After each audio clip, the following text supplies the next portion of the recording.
Assalamualaikum warahmatullahi wabarakatuh. Saya Safarika Nurlaili, mahasiswi IAIN Kediri, Fakultas Usuluddin dan Dakwah, Program Studi Agama-Agama. Indonesia merupakan salah satu negara yang menganut sistem demokrasi, yang mana kata demokrasi berasal dari kata Yunani, yaitu demos yang berarti rakyat dan kratos yang berarti pemerintahan. Secara etimologi, yang berasal dari bahasa Yunani, demokrasi berarti pemerintahan oleh rakyat. Menurut Lincoln, demokrasi adalah sebuah pemerintahan yang bersumber dari rakyat, oleh rakyat, dan untuk rakyat. Dan kini, dunia masih digemparkan dengan serangan virus COVID-19 yang menyerang, menginfeksi, dan menjangkit siapa saja dengan tidak memandang ras, suku, bangsa, agama, usia, kedudukan, dan lain-lain. Indonesia yang sebelumnya sempat kepedean tidak akan terserang virus tersebut menjadikannya bahan candaan dan olokan. Padahal virus tersebut sudah mengamukkan Wuhan, Cina di sana. Kurva positif dan angka kematian hari demi hari menanjak drastis di Indonesia. Oleh sebab itu, kita sebagai rakyat dan pemerintah tidak boleh melakukan kesalahan yang kedua kalinya. Yang harus dipikirkan pemerintah dan kita rakyat, apa dan bagaimana solusi dalam menghadapi COVID-19. Terutama pemerintah wajib menetapkan kebijakan yang bijak demi keamanan dan kesehatan bangsa dan negara, apapun resikonya.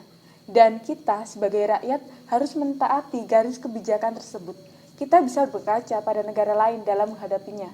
Secara garis besar sama, yaitu menetapkan sistem lockdown.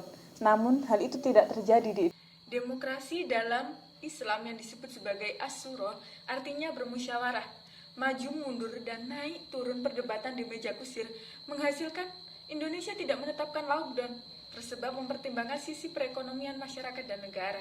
Salah satunya, dan pemerintah sempat pelin-pelan pula dalam kebijakan karena Indonesia belum terbiasa atau masih beradaptasi dengan virus tersebut.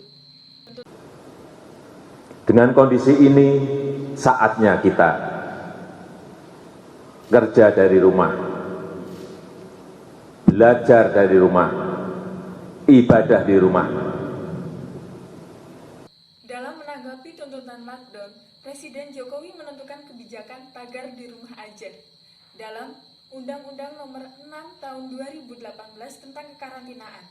Setelah itu, Peraturan Pemerintahan Nomor 21 Tahun 2020 tentang pembatasan sosial berskala besar dalam penanganan COVID-19.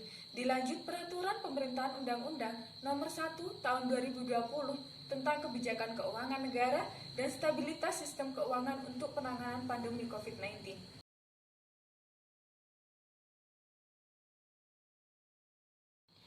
Bagaimana tidak mengecewakan?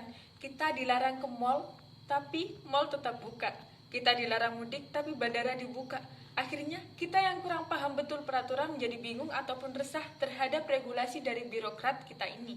Regulasi yang seolah cenderung pada keuntungan oligarki dan diduga terdapat kendali yang besar terhadap penguasa kita dari elit global.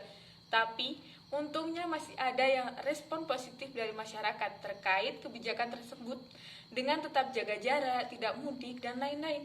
Karena mereka sadar akan bahayanya virus ini. Toh, ini pun juga untuk rakyat juga. Meski kita di rumah aja, bukan berarti tidak menjaga kesehatan. Tetap rutin cuci tangan dengan sabun, menghindari kontak langsung dengan wajah, mengenakan masker, dan tetap produktif dalam pekerjaan, karya, dan lain-lain. Jarak bukan penghalang kita dalam persaudaraan, karena doa dan dunia sangat canggih mendekatkan kita. Mari bersatu niat dan tekad demi keselamatan kita semua. Tetap siap dalam menghadapi perubahan dunia. Kini ada dua pilihan untukmu.